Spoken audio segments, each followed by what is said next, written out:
in Lou Basenese, founder and chief analyst of Disruptive Tech Research. Morning, Lou. Good morning, Lauren. All right, what do you expect Apple to announce today? And, you know, are they moving too much out of their comfort zone? Great question. I think Netflix killer, here we come. I mean, if there's any company that has a chance, it's Apple.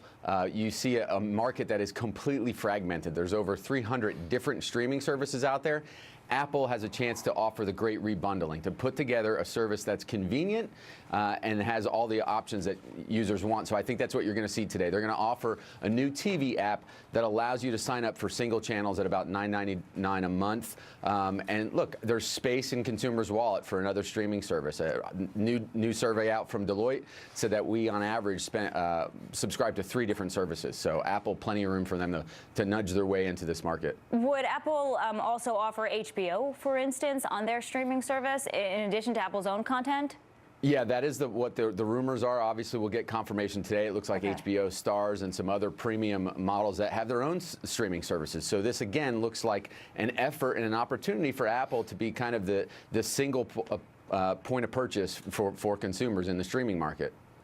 So Apple's betting that services are more important to users than devices at this point, and I read that in a Wall Street Journal article, and I thought about it. I was like, that's a very good point. But without my device, could you really have the service? I don't know. Which is more important? What do you think?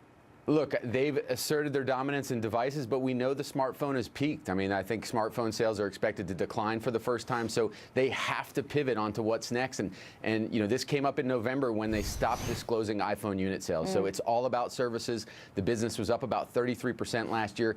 Services alone is about the size of a Facebook at Apple. So here we are. They're making a big bet that this is the future of their revenue and profits. Yeah, revenue from services last year was about $40 billion for Apple. Do you also expect them to announce anything else? Any new TV shows, perhaps a news service?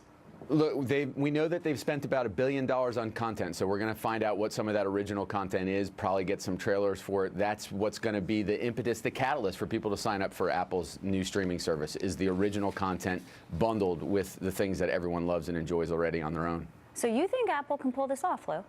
I do. Look, if there's any company, they have an ecosystem that any other competitor just doesn't have. There's over 700 million iPhones in use right now, 1.4 billion devices. It's all about conversion. I mean, Apple, if they can convert on their install base, they're in the driver's seat. Answer me this. Why didn't they either A, buy Netflix, or team up with Disney for Disney's new streaming service to kind of do something with them to really take on Netflix? Yeah, it's funny. We talked about them buying Netflix potentially, and now there seems to be rumors there was a decision in the war room, perhaps, of, hey, should we do this or should we go it alone? And I think they absolutely should have bought Netflix. I mean, Netflix has kind of reached their peak. They're a one-trick pony. They're streaming services. That's it.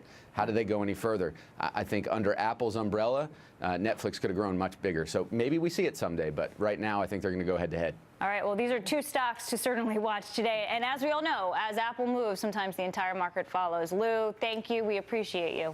Thank you, Lauren. Interesting stuff. Very